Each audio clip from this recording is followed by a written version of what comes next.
Hello everyone, welcome to HTML part 3. In this session, we are gonna mainly focus on two things. One is tables. We will study what are HTML tables, how we can create tables in our HTML documents, and after there is another important concept called as forms. We will study how we can create forms in our HTML document. These are the two main things which we're gonna focus in this whole session. And in this is the last session, and by the end of this session we will get a complete idea, right? In part 1 we have studied what is paragraph tag and how a HTML document works, and in part 2 we have seen what emits, what HTML entities, and we have seen different things. In HTML3 level 3 we will study some more concepts, and by the end of this level 3 we will get a complete idea of how HTML works, and we will get a complete overview of what are the different things that we will be having in HTML and all those kind of things. So let us begin our lecture, and the first thing which we're gonna learn in this session is about tables. So we might have seen tables. Tables are used to represent some data, right? For example, let's say I'm creating a table like name and roll number, right? So Jabir roll number is 20, and some Hasib roll number is 19, and some, let's say some other person, Khan roll number is 18, right? So to represent this data, we generally draw tables in our books. In our computer we use Excel and Word document, different things, right? So similarly, to represent data in our web page, to create a table in our web page, we use a concept called as HTML tables. Okay, now before we dive into how we can create what table in HTML, let us study a table. So if you observe a table clearly, a table is divided into different things, right? You can see that a table is divided into different rows. This is row 1, row 2, row 3 and row 4. And if you observe vertically, your table is divided into two components, that is column wise, which is this is column 1 and column 2, right? Similarly, if you see the row 1, the row 1 will tell you what this is about. This column 1 represent the names of students, and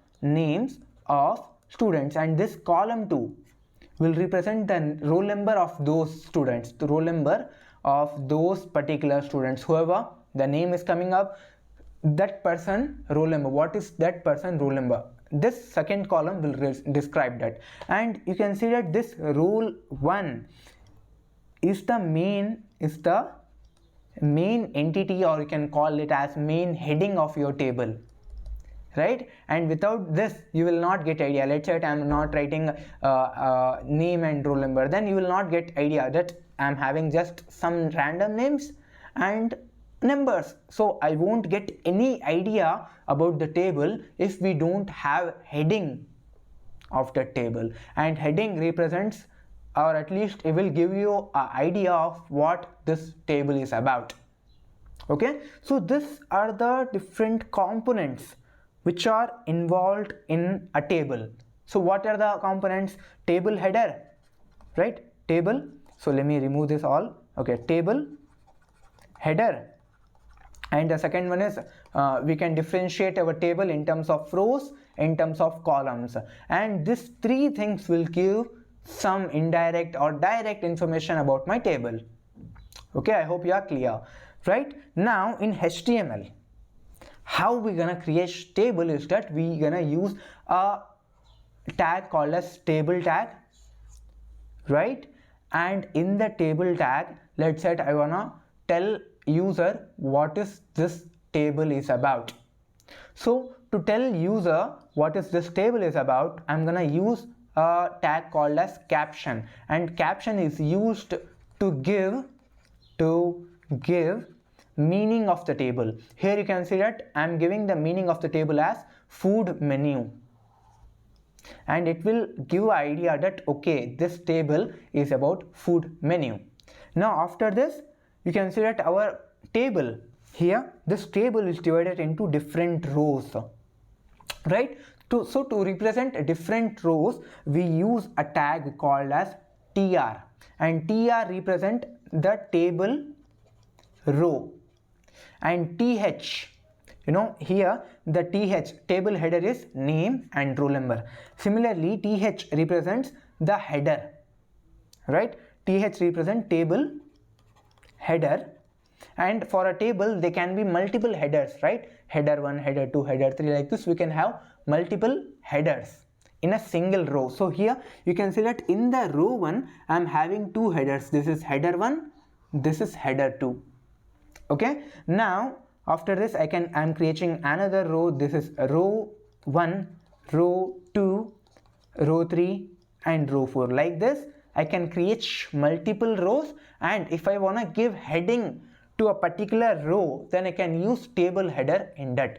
So what I'm gonna do is that I will show you how we can create table in our VS Code. So let me go to my VS Code and I will remove all these things. So first of all I will create table tag. So table / table. Okay, now I have created table tag in my HTML. I will observe my HTML document. So I will go to my HTML document, and this is the document, right? So I'm gonna refresh this thing, and you can see that in the web page I'm not having any table here, but I have written table tag in my document. So here let me show you. So in the document I have written a table tag, but in the web page I'm not having any table. Why this thing is happening? Because the simple answer is your table right now it is empty, and you need to create content in that thing. So what I'm gonna do is that this is the PPT I'm having, right? This is the PPT, and I will try to create the same thing here, right? I will try to make my table which I'm creating similar to this. Okay, so here I will go to this thing and zoom this thing out. Okay, so first of all I will give caption, and caption will tell me what this table is about. So here I will give food items. Okay, and first of all I will create my first row, and first row will represent the header of the table. So here I will give tr tag. Okay, in the tr tag I will try to give the heading of the table. So th will represent the heading, and here I will give items, and another header which is the price of those items. So th / and price. Okay, now after creating the first row I will create multiple rows like this. So here I will give tr /tr. So this will create another row in my table. Now I have defined my header, table header. Now I need to add data in my table. So to add data, multiple items, for example samosa price is 100, pizza price is 200, like this. If I want to add items into my table, then items are nothing but data, right? So I need to add data into my table. So to add data I will use a tag called as td. So td represents table data, right? td /td. So I will give here samosa and samosa td, similarly td, and price. In the second column it represents the price, right? So td and 150, right? Even though the price of samosa is not 150. Like this I will copy this and I will add 3 rows, row 1, row 2, row 3, and here I will give pizza price is also 150, and some cool drink, let's say Coke, and Coke price is 100. Okay, now what I will do is that I will observe my table. So let me go to this page of my document, and you can see that I got the table like this, but this is not similar to the table which I wanted. So here you can see that the table in which I wanted, you can see that I am having borders. So how I can create borders? We can create borders generally. We can add design, we can remove design, we can add animations using CSS, but for now we haven't studied anything about CSS. So what I'm gonna do is that I will write a simple attribute. So here I will write attribute, let's say that I'm writing attribute as border black. Let me give border is equals to black, BLSCK. Okay, and this attribute will add border to my table. That's all. For now you don't need to worry about anything like what is border, all those kind of things. When we study CSS, we will talk about that in detail. Okay, so let me save this and go to my table, and I will refresh this thing, and now you can see that I got the table in a structured format. Like this I can create table in my HTML document. Now as I have told you that TR represents table row, a particular row in a table, and TD represents the data, what data you are gonna store, and TH represents the header of that column, of that row basically. Okay, now we have a concept called as T-head, T-body, T-foot. So this thing is known as semantic table tags, and these are used to divide your document, or you can say your table, into different parts. So T head represents the heading part of your table, right, and T body represents the body part of your table, and T foot represents the footer part of your table. And generally most of the times, around I have seen, like what I have seen, around 80% of the times we don't use T foot that much, right? Whenever, let's say you are creating a table, and in that table you are giving students and marks, and if you want to calculate the average of the marks, then here you will give T foot, right? So for this, to calculate average, to calculate sum, to calculate something at the end of your table, you use T foot, and this, the main body of your table, is represented by T body, and this heading is represented by T head. I hope you have understood, right? And these are semantic tags, right? This won't add any like weightage or content to your table, but this will give a structure to your table, a clear structure to your table. So I can give a structure to my table like this. So this is the table I have created, right? So for this, what I will do is that initially this is my heading, the first row is my header, so I will write here T head, T head. So let me give, okay, here I will remove this thing also. So yeah,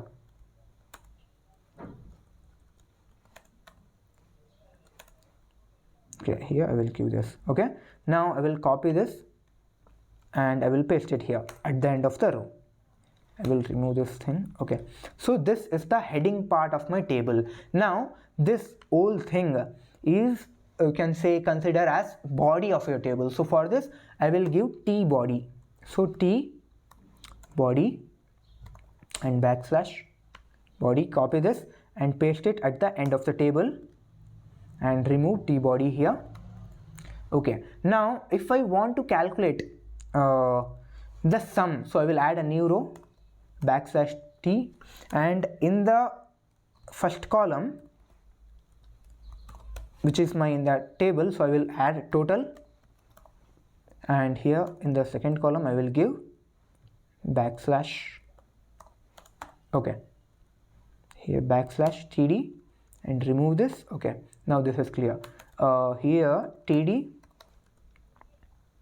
and backslash TD in this price, total price, let me give calculate 100, 150, so this will give 300, 400 basically. Okay, 400. Now I can add this sum as the last part of my website, last part of my table. So T foot, and here I will give backslash T foot. Like this you can see that I have divided my table into different parts, right? You might not understand why we are dividing my table into different parts for now, but you know, I have told you it will become SEO friendly, it will become a structured form, and you know, it will become easier for people who can't see, right? Okay, so go to my website and refresh this, and my table will remain the same, and a new column is added. Now if you click on inspect and observe your table, then you can see that your table is divided into different sections, right? This is the header part, body part and footer part. right? Your table is divided into different things. I hope you have understood. We use header, table body, table footer. Now there is a important concept called as column span, row span attributes. So here you can see that a table is having basically two columns, right? I can like by just seeing the table I can tell you that a table is having two columns, and in the second column again it is divided into many columns. So to create this complex table structures, we use the concept of column span and row span. So here if you observe this table, this thing is occupying two rows. Let us consider that this is my row 1, row 2, row 3, row 4 and row 5. So you can consider that item is occupying two rows and a single column. So this is column 1, this is column 2, this is column 3, and price is occupying two columns and one row. Okay, so can you see that, right? I'm basically splitting, you can consider that I'm splitting my table into different parts, and this splitting can be done using row span and column span. So to create this complex table, what I will do is that here let me create the table. So I am gonna create a table here. So yeah, price, and in this I will write th price th in INR,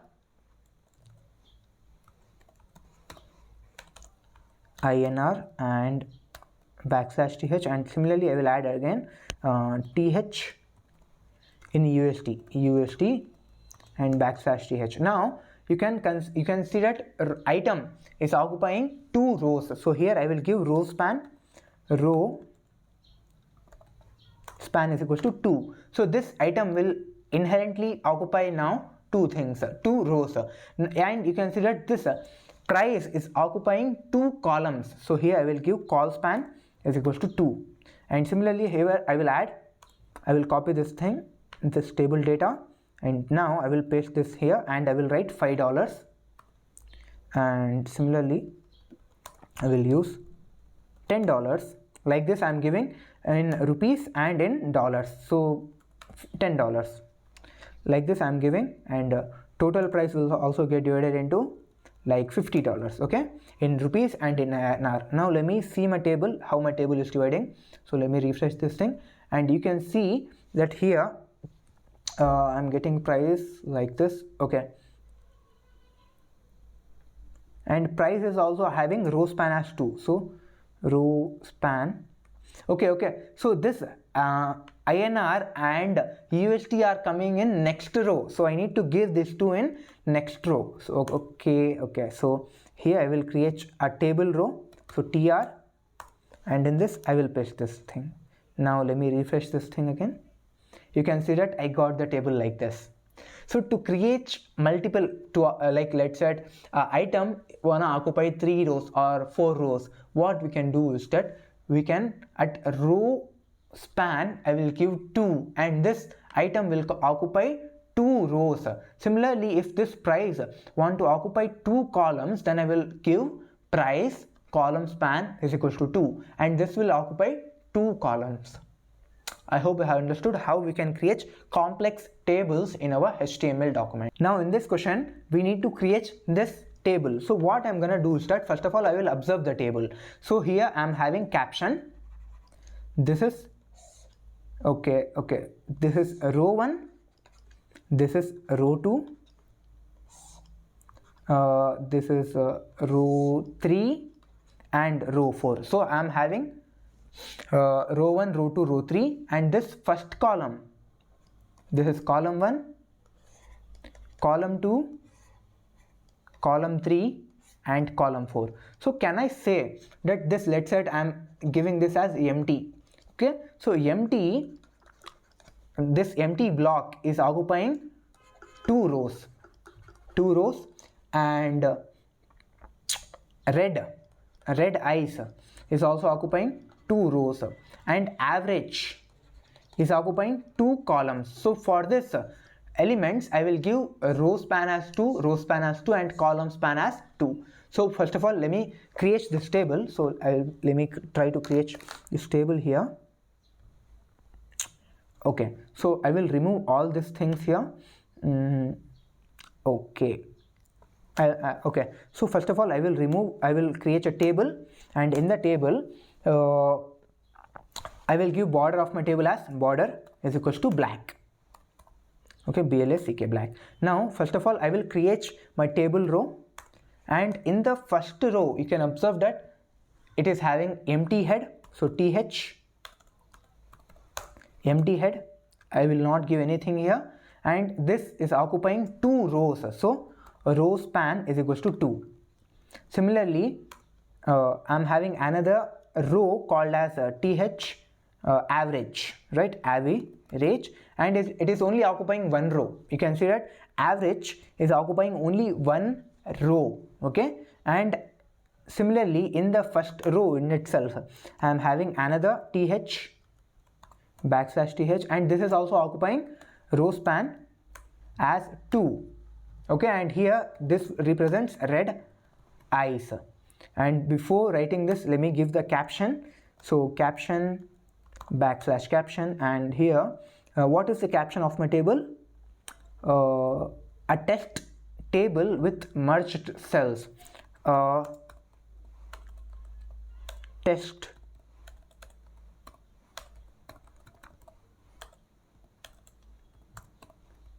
table with merged rows. Okay, so this is my row 1.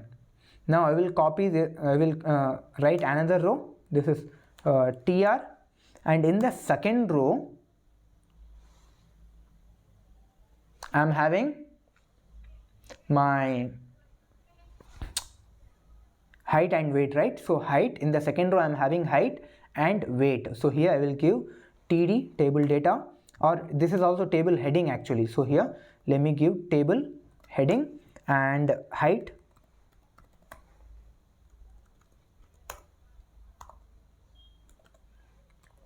th, okay, weight.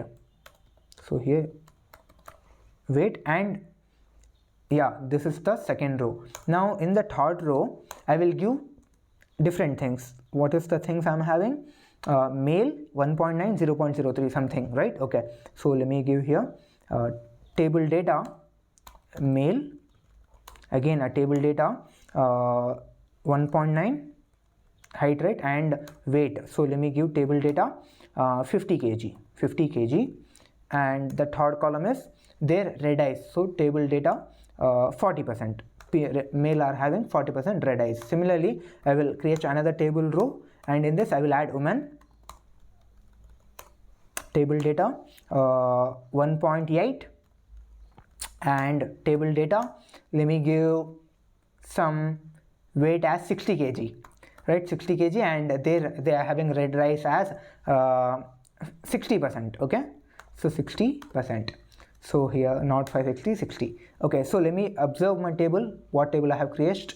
You can see that I got the table here, table height and weight. So this two things are coming in the, okay, I need to give column span here. So here I will give average, column span is equals to 2. Now this 2 will come in the same thing. So let me refresh this, and you can see that I got the table as I wanted. Like this I can create multiple tables, complex tables, using the concept of row span and column span. Now we are moving to our important concept called as forms in HTML. So forms are used to collect data from the user. You know, you might have like submitted multiple forms like college forms, or whenever you're creating an account in Instagram or Google, you might have submitted forms, right? And this is what a forms look like.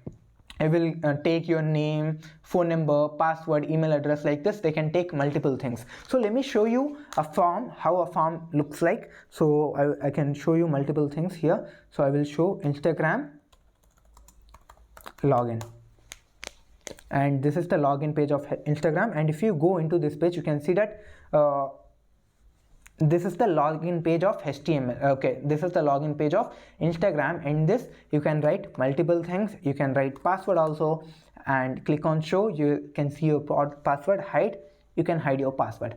Like this you can have multiple forms. Now if you want to log in with Facebook, then click on login with Facebook, and you will get this login form of Facebook, right? Like this you will get. And similarly I will have LinkedIn, right? LinkedIn login page. So this is the login page of LinkedIn, and when I click on it I will get my login page as this. I think I have already logged in, so no need to open these things. Okay, like this we have different forms. Whenever you are creating Google account, you will enter some data into Google form. Similarly, whenever you're creating an account in Facebook or Instagram, you will enter some data into that login form. I hope you have understood. So to create a form in HTML document, we use a tag called as form, and in that we will write our form content. Okay, now you might have seen that when you enter data and click on login, you will go to some random page, right? You will go to some random page. For example, you're creating Instagram page, okay? And when you click on login, you will enter into Instagram, right? Similarly, when you are creating Google account, right? And after you have submitted all your documents, all your verification things to Google, you will enter, or you will be redirected to google.com. okay, like this we can perform action. We can perform after your data got entered. We can perform, or we can redirect you guys into another form page, right?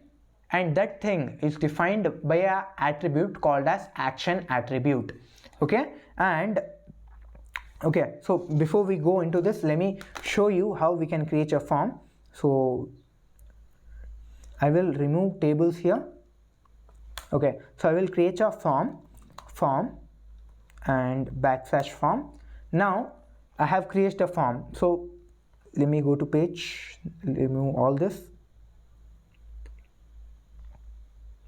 and you can see that even though I have created form, but there is no content in that form. That is why my page is empty now. So if I wanna perform some actions after user has clicked submit, after user has entered his data, I want him to take into another page. That can be performed using an attribute called as action attribute, and action will tell you that after this form is submitted, what action this form has to perform. The form which you have created, what action it has to perform. So here I will give action is equals to /server. So after this form, whatever the form you have created, right? So after this, when user clicks submit, this form will be redirected to /server. So before we talk about redirection, all those kind of things, let us talk about how we can add content in my form. So to take input information from the user, we use a tag called as input, and by writing the input tag, we have multiple attributes in multiple types of input. For example, if you observe in Instagram asks you the username and the password. So these are two different types of inputs. And in some forms, for example, you are submitting your college form. So in college form, you might have seen that in the input they will ask the date of birth, right? When you click on date of birth, our calendar will get opened. Similarly, when you create a form, for example, you are creating Instagram post and you want to schedule that Instagram post. So when you click on schedule, a timer will get opened up. That is another type of input form, right? Like this, we have around 20 to 25 type of input forms, and these are used for multiple reasons, multiple usages.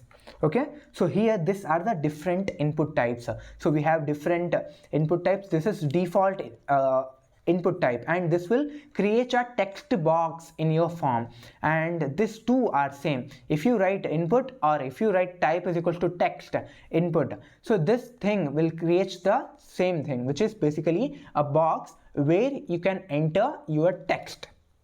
Similarly, if you wanna create a box where you can enter your password, then you can write type is equals to password.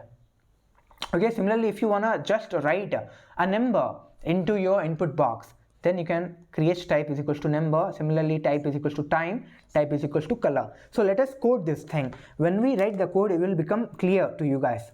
So I will go to my page. This is the page I'm having, right? So in the page, I will give input and I will leave it. Okay, I will not define any type. So let me save and go to my page. I will refresh the page. Now you can see that I got a box, and in that box I can type anything I want, right? Like this input works. And so let me write here. Okay, so if I write here type is equals to text, this will take text in it. This will take any characters, right? And default input, which I have written just before, like this input and this input are basically same. There is no difference between when you write just input or input type is equals to text. These two are basically same thing. And if I save and go to my page again and refresh this, you will get your page like this, and you can type anything you want here, right? And let me remove this here. Let me remove all the things from my form. Okay, now if I wanna create password input, so what I can do is that I will write here input type is equals to password. Okay, now let me save and go to my page again. So here you can see that this is my text page or text input, and this is my password, and you can see that password is getting hide here. And if I want to see the password, then click on this and you will see the password. So if I want two forms, two inputs in two different lines, then I can use br tag here. So here I will use br tag. So br, and here I can also give name, enter username. This is a jugadu tarika, I guess. Okay, enter password. And I'm just seeing how different forms works. This is not how we write labels, or this is not how we provide text. We use a concept of labels. We will talk about that in few minutes, but for now I want to show you different types of input forms. So here I will give enter time. Okay, so input type is equals to time. Okay, similarly enter. Let me give br tag after each and everything. I will give br tag. Enter date. Okay, so input type is equals to calendar. So calendar, I think calendar is a part, I guess, or yeah, I need to give date here, not calendar. So date, yeah. Now I can also give enter color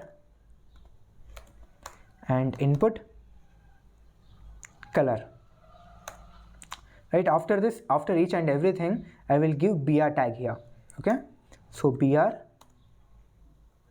and here also br, like this. Okay, br, and I will give input, and I will give button email. Okay, and br. So for now you can see that I am getting name and id. You can ignore it for now. I will talk about these things in few minutes, but for now ignore it. Okay, so let me save and go to my page and refresh my page. You can see that I got different things, right? This is the username. I can write username Jabir, and I will write some password, right? And here when I click on timer, it will show me the timer. Okay, 12, and I will give 20. Like this I can give timer here. Okay, and if I wanna show calendar, this is how I can show calendars, right? Like this I will show calendar. And if I want to pick a color, then here I can write pick color. Like this I can pick RGB colors. Okay, I hope you have understood. There are various input forms, input types. Okay, like this we can have different forms like here. So I can give here @gmail.com. Like this I can have different forms, types of inputs in my HTML document. Now if you want to read in detail, then you can go to MDN input types and you will get this website. And if you scroll down, then you can see that we have an input type called as button, and button will like submit whatever the values like entered in the form. Okay, defaultly it will submit. Similarly, we have a checkbox. We can click on this, like this it will work, and you can see the working of different forms here. Like this I can pick color here. Similarly, I have date and time, email, a file. I can choose a file from my computer. Like this I can choose files. Similarly, I have hidden box, image. Like this we can have different input types in our HTML. So now we have seen what is input and what are the different types of input. Now you can see that in the code, if you go to the page which we have created, these are empty, and I don't want to make these things as empty. So what we do is that we can place you can say placeholders here. What is the meaning of placeholder is that a temporary text which will tell you what to do in that box. For example, if you go to Instagram login, you will see a placeholder. Placeholder like this, right? So yeah, it is taking time. Okay, so in the Instagram login page you can see that I'm getting placeholder like this, and when I type something now, this will go up or it will like erased. It will get erased, it will get disabled in my program. So this thing, you can see that in the box, whatever the text you are saying, which is not you have typed, which you didn't type, but it is a placeholder which will tell you what to do in the box, in the input box. Here you can see that you can type phone number or username or email address. So by just watching the placeholder, you can tell what you have to type in that thing. So we can create placeholders. Instead of putting empty boxes, we can write placeholder. For example, in text, let's say that I'm giving type is equals to text, and after placeholder is equals to enter name. So this will tell me that in that box, in that placeholder box, I need to enter name, and it will initially show the text enter name, and when I start entering the name, that placeholder text will get automatically disabled or disappear from my screen. So let me show you what I mean. So this is the code, right? So I will remove this username, I will remove this password, because this is not how we generally do things. We use labels for these things. To write some data, some content about input, we use labels. So we will talk about labels in just few minutes, but for now let us understand what are placeholders. So here let me write type is equals to text, and in this I will write placeholder is equals to enter username. Okay, similarly here I can also write input type is equals to password, and placeholder is equals to enter password. Like this I can give placeholder to my different inputs. So what I will do is that I will go back to my document and I will refresh this thing, and you can see that I got the placeholder here, that is enter username, and when I click and start entering, that placeholder will get automatically disappeared. So the use of a placeholder is that it will tell you what you have to do for that input box. So if you observe the first input box, you will understand that I have to enter username, right? If you observe the second thing, you will understand that I need to enter password here. So if I write here password, then that placeholder will get disappeared. So this is the work of a placeholder. Similarly, we have a concept called as labels. Labels are, you can consider them as captions. You know, if you recall the concepts of tables, you will see a concept called as, you will see a tag called as caption, and caption is only used to describe about table, what type of table it is, in that table what we are storing. we can tell using the concept of caption, using the tag caption. Similarly, you can consider in forms labels as captions, and it will tell in that input box what you have to do. So labels will tell you what content you have to type. Okay, so here labels, label element represent caption for an item in that interface, in that user interface. For example, you can see that I have shown you the example.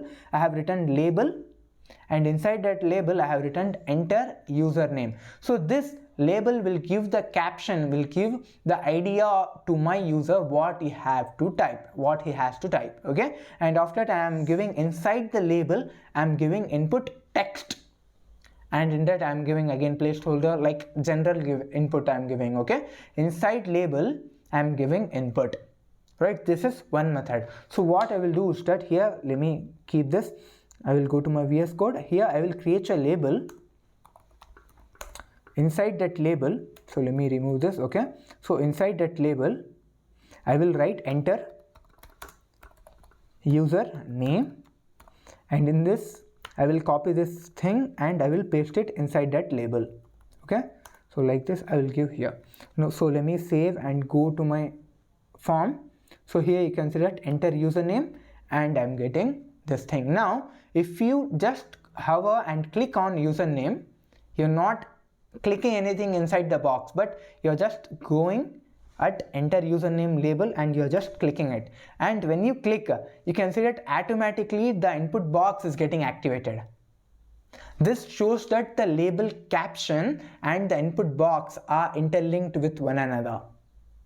Right? So you don't need to go to the box and click on that in order to activate that. What you can do is that you can hover anywhere and just click on enter username label, and it will automatically active your input box. And in that you can give like the Jabir Hussain as your username.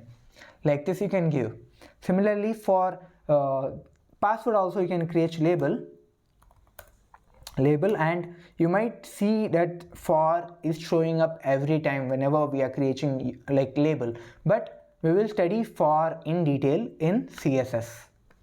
So copy this, and here I will paste it inside label, and again I will give enter password. Like this I will give, and here I will give colon. Okay, now let me refresh the page again, and you can see that enter password. So I'm not clicking on the box, inside the box I'm not clicking anything.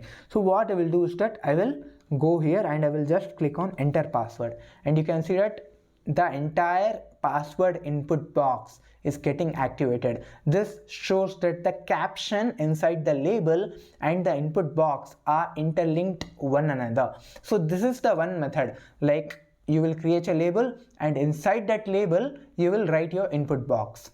Right, this is one method, and there is another method called as for and id method. So let me show you what I mean. Here you can see that in the previous method I was writing my input box inside my label. So this is my label, and inside that I was writing my caption and my input tag. Right, this is one method. And the second method to link label with input box is for method. So in for method what we do is that first of all we will write label and I will write for. In that I will write what is about username, password, whatever it is, we will write that, and I will give the caption generally, and I will end my label. Now after that I will start my input type. Input type is equal to text, and I will give you id, and whatever the value of id I am giving, that value and this value should be same. If these two things are same, then label and input will be interlinked with one another. I hope you got the logic. This is the second method through which we can connect label with input, and this is a classical method. Right, most of the developers, if we are writing HTML documents, then we use this method. So let me show you how we do this. So here I will give label. So let me remove this. Okay, for is equals to user name. Okay, and I will copy this thing and outside of label I will give input, and here I will give id is equals to username.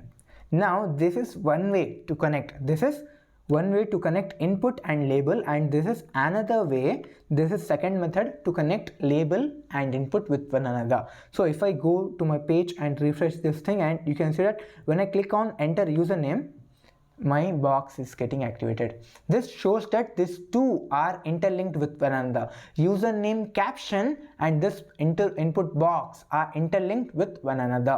Similarly, this is another method. Like this, we can interconnect a label with an input box. Now let us talk about buttons. So buttons are used to submit data. Generally, whenever you are creating a default button, the work of that button is whatever the data you have returned in the form, the only work of your button is to take the data, redirect it somewhere else, right? So let me show you what I mean. So I will go to my page. So this is the page, right? So I will give button, and for example I am creating a button and backslash button. So inside the form I am creating a button, and I will give submit as my name of the button. Okay, so here let me refresh the page again, and you can see that I'm getting some, it is not that much good looking, but I'm getting some button. Okay, so if I click on submit, you can see that it is redirecting to another page, and that page name is server. And if server is not there, it is showing file not found error. So I will go back. This is the page again, D drive, development basics, and my webpage.html. And whatever I'm creating, whenever I'm clicking submit, it is redirecting to the action point. Here you can see that I have given the action point as server, and this button will be redirect me to this server. Now let's say I am creating another button outside of my form. So here I am creating button, and this button is getting created outside of the form, and I am giving the name of the button as submit to. So let me save and go to my web page again, and I will refresh this. So come back, refresh. Here you can see that this is submit 1, submit 2. So when I click on submit 1, I am getting to server. My form is redirecting to server. Now if I come back and click on submit 2, nothing is happening. Why nothing is happening is that this button is not a part of this form. That is why when I click on submit, no action will get performed here. So for a button to perform any action, at least to redirect from one page to another page, it should be a part of that form. And similarly, we have different types of input forms, right? Similarly, we have different types of buttons, right? So here we have submit button, and submit button will redirect your page to the, let's say your page is your source, and you have given in the form, you have given action is equals to /server. So what this button type is equals to submit button will do is that it will take your source page, which is your form page, to its destination page, and here what is the destination? Your action location. Your server is your destination. It will redirect you from source to destination. Similarly, the another type of button is button, and it will do something. It will do something, that's all, right? And the third type is reset button, and this button will reset everything that you have entered in your form. So here let me show you how these things will work. So I will come here and I will remove this button. Okay, so here I will give type is equals to submit. Okay, and after this I will give br and button, again button, and type is equals to reset, and I will give the name of this button as reset. Okay, now after this again a br tag and button, and let's say type is equals to button. Okay, and I will give this do something. I'm giving this. So I will save this and I will go to my document, HTML document, refresh this thing, and you can see that I got 3 buttons. So here what I will do is that first of all I will enter data, Jabir, some password, time, enter all these things, okay, time. Now what I will do is that I will click on reset, and when I click on reset, you can see that all the input forms, whatever the things which I have inputted, those things are getting reset. So the work of reset button is that whatever the data you have given in that form, that data will get reset, that data will get undo, okay. And let's say I'm giving some output here, like something like this, okay. I'm selecting some color like this, I'm selecting, and here I'm giving some input. And for email I need to give @gmail.com, some valid domain name here, right? And if I click on submit, then here I need to give @gmail, okay, a part followed by, okay, it is showing some kind of error. Okay, let me remove this, and I will click on submit. So this button will submit your form. This button will take from source to your destination, and the destination here is server. So this will get redirected to server. When I click on submit, this will redirect me to the server. And if I click on do something button, it will not do anything because it is just a random button. So here let's say when I click on submit, I want to send some data through URL. Let's say here I am creating an input type is equal to text, placeholder is equals to enter name, and ID is equals to username. So name attribute is used to control form. Whenever you are clicking on submit, on the submit URL, whatever the username you have typed, that value will get passed in the URL through to the server. So here what I mean by this is that, let me show you in the code. I will show you. So let me remove all these things here. I will remove all these things here. Okay, so in the form I will only write one thing, input \input. So let me write here input, and input type is equals to text, and name is equals to, let's say, username, and ID is equals to username. Okay, so username. And here what I will do is that I will write a placeholder is equals to enter username. Okay, now let me save, and I will create a submit button here. So button, okay, now here I will give submit, save this and go to your program, refresh this. So here you can see that I'm getting enter username. So let's say I'm giving username Jabir Hussain, and I'm clicking on submit. And when I click on submit, you can see that in the URL I'm getting username is equals to Jabir Hussain, Jabir plus Hussain. Like this, through URL, whatever the value I wanna pass to the server, I can pass it, right? And generally this is not a safe method. Because there are various protocols, there are various like HTTP, HTTPS protocols, internet protocols which are involved in this process. So if you are sending some sensitive information through URL, then there is a probability that your data might get leaked somewhere. So this is not a appreciate method. This is not a method which good developers appreciate. Good developers promote this thing. Okay, this is not a safe method first of all, and you need to understand that if you pass data through URL to your server, then there are many bodies which are involved in between, like there are HTTPS protocol, APIs, all these things which are involved in this, and this will increase the probability of data leak. That is why we don't use sending data through link, through name attribute. We don't use this that much, and many companies use this thing. You might say that why companies use this concept, because in that they won't pass any sensitive data. If you are passing any sensitive data, then you should not use name attribute. Okay, so here if I go to google.com, this is my google.com. Now in the google.com, if you type something, let's say I'm typing India. Now you can see that search is equals to India. This is a name attribute. right? Similarly, if I go on YouTube, let's say I'm going on YouTube, so here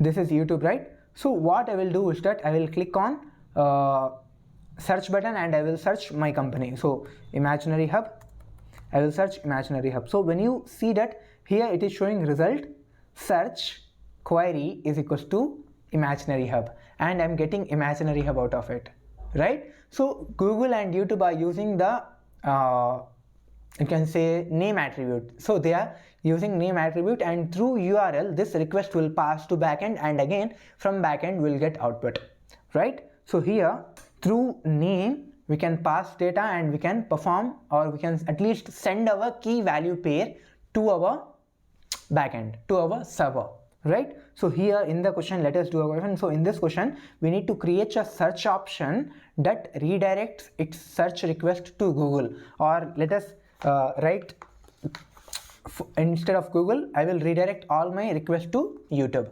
So we need to create a code in such a way that all the redirection should happen, whatever the search I'm performing, that should like redirect me to that search page. So what I will do is that, let me show you the code here. So this is the form, right? So I will first of all write a input type is equals to text, and here let me give name is equals to whatever the YouTube URL is using. Here you can see that YouTube is using name is equals to search query, so I will give search query here. I will copy the same link and I will give here. Okay, now after this I will give placeholder is equals to enter your YT search, right? Enter your YouTube search. Okay, now here I will give a button, submit button basically. So button /button, I will give search. So when I click on search, this will redirect me to the searched page, searched YouTube page. So here let me give, and I will redirect it to YouTube.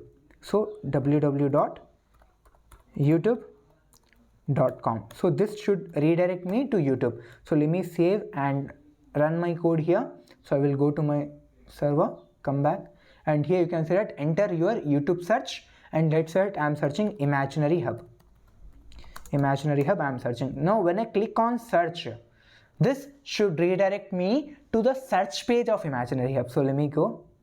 So in the output screen, let's say I am searching something as Imaginary Hub. So when I search on this thing, then this should redirect me to the YouTube search page of Imaginary Hub. So let me click on search, and here you can see that I am getting Imaginary Hub page like this. So let me go back, and here let me give Apple. So when I click on Apple, this should redirect me to the YouTube search page of Apple. Like this we can create a indirect search for ourselves in order to search on YouTube, right? So this is how the name attribute works. So in the code what I'm doing is that first of all I'm giving form www.youtube.com/result, and in the name tag I'm giving /search query, and whatever the search I'm passing, that query will get redirected to my YouTube search query. I hope you have understood. So let us talk about some other concepts in forms. There is a concept called as checkbox. You might have seen there is a checkbox in some forms which ask you like whether you are 18 or not. If you are 18, click yes. If not, then click no. Or whether you have obese or not, or whether your height is 5 meter, okay, 1.9 meter, something like that, right? So in forms we have different checkboxes, and we need to click on checkboxes. So to create a checkbox, we write type is equals to checkbox, and I will give some name is equals to age, and this represents that what is the checkbox is about, and under that I can give label. Okay, and this is how we will use the concept of checkbox. So here in the code I will create a checkbox. This is the code I'm having, right? So here I will write label input type is equals to checkbox, and let me give id is equals to age. After that, here let me give a value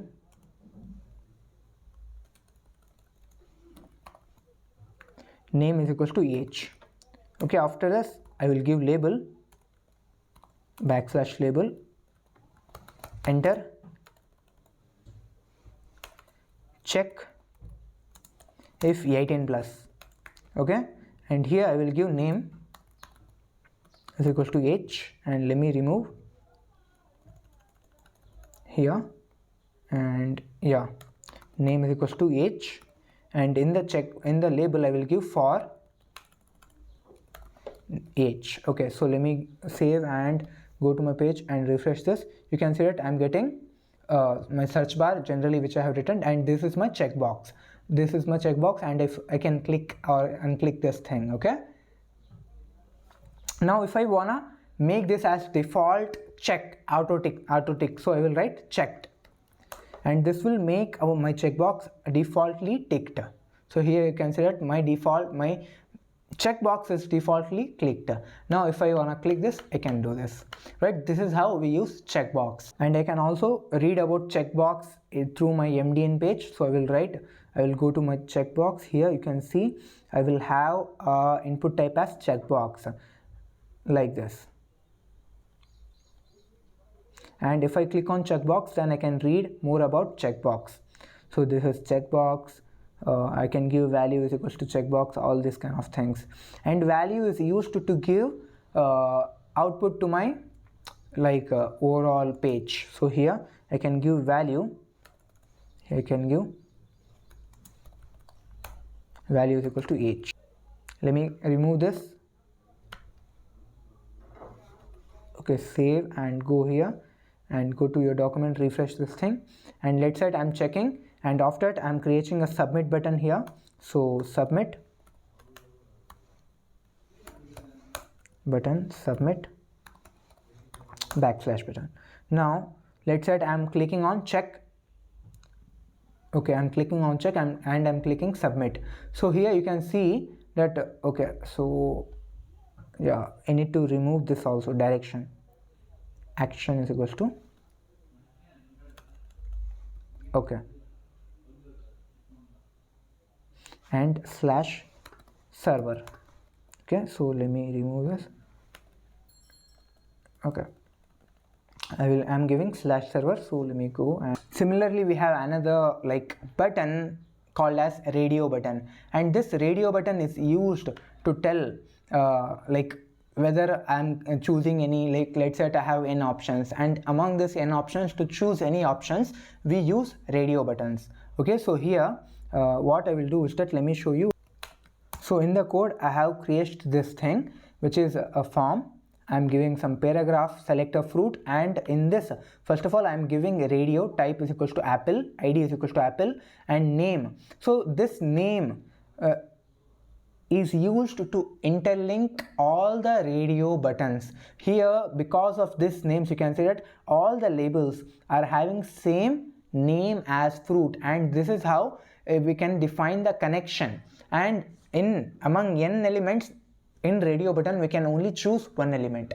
This is the functionality of radio button. And value is equals to apple, value is equals to banana, value is equals to orange. I'm giving values to that. So what I will do is that I will go back and I will refresh this thing, and you can see that I'm getting like this. Let's say I'm clicking on apple and I'm clicking submit. So here you can see that my page is giving me web page fruit is equals to apple. This shows me that I'm choosing apple. Let's say I'm choosing banana now, and I will click on submit. So here you can see that I'm getting output fruit as banana. And among this, you can see that in radio button I can choose any one of the button. I can't choose multiple ones. This is the functionality of a radio button. And like this we have different things like drop down, and to create a drop down, first of all I will create select name is equals to, I will give some name, and in that I will give different options, and this will create drop down. So let me show you how we can create drop downs. So this is the code, right? So what I will do is that I will create a drop down. So select name is equals to profession, and ID is equals to profession.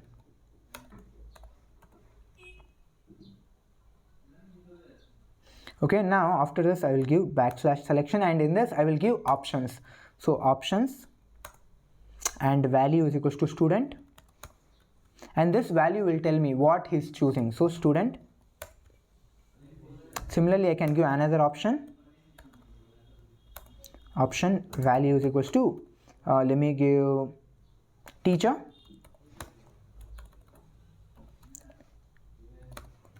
and here I will give teacher / option. Now let me save and go to my web page, refresh this.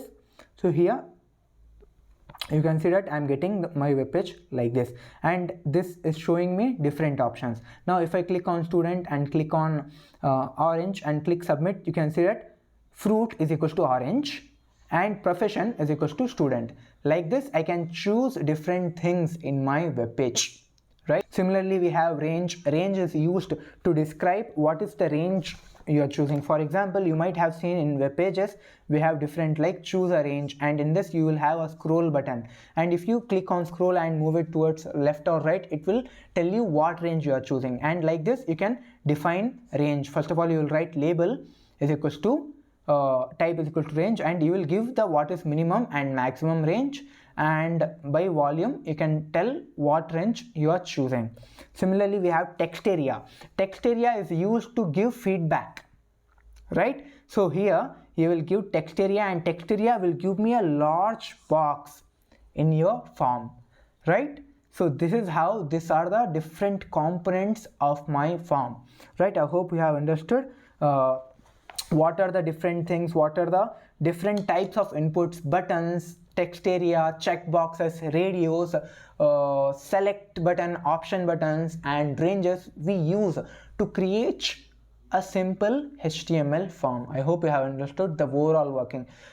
In further, when we study JavaScript, we will understand how we can submit a form. But for now, we have understood how we can create a structure of a form. So up to now, we have got like around 80% of idea of how a HTML works, how a HTML document works. Now in the next part, we will begin our styling process. We will talk about how we can color different things, how we can give a style to our web page, all those kind of things using cascading, right? So using CSS. So with that being said, I want you guys to do the question. I want you guys to create a sample form using all the knowledge which we have like gained in this session, and I want you to create like what, a student form. Ask student name, age, his department, section, color, gender, all these kind of things. You can create a student form, basic student form, which will not look good because we are just using HTML, but after reading CSS it will become very simpler. So with that being said, I will see you in the next one.